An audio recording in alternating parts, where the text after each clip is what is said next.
What holds in your axle shaft?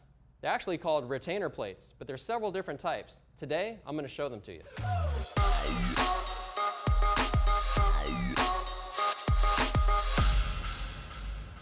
Hi, I'm John Henson from Currie Enterprises, and today we're going to talk about these guys, retainer plates, and what they do. So basically, a retainer plate does just that. It retains the axle into the housing. It's what bolts it in. But if you don't use the right retainer plate for the brake application, it can cause all kinds of problems. You might have a leaky axle seal or axle end play.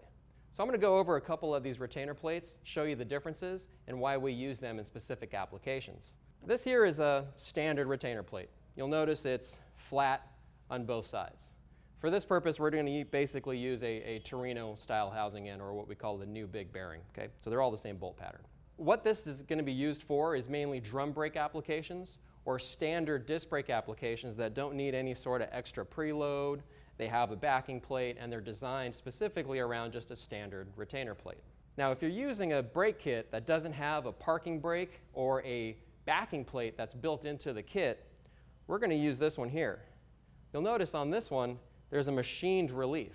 So we just call it a machined retainer plate. And what that does is this machined area is going to make up the distance for not having a backing plate there. So if you're using a weld-on caliper mount for a race application that doesn't have a parking brake built into it, we would use this, or we would send this to you if you're building your own housing.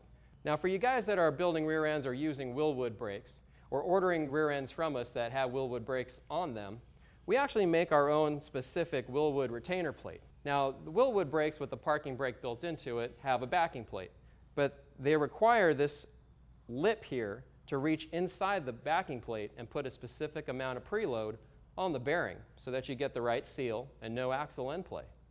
Now, if you order a new rear end from Currie Enterprises and you tell us you're going to use Willwood brakes, we'll supply this. Or if you order a crate rear end that has Willwood brakes equipped, we would also use this here. I hope that answers some of the most common questions in regards to the retainer plate that's specific for your brake type.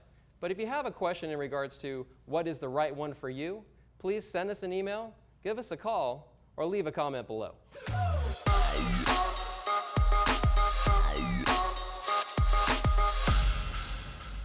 If you want to see more videos like this, subscribe here. For more tech videos, click here. And for more Currie content, click here. Thanks for watching, guys.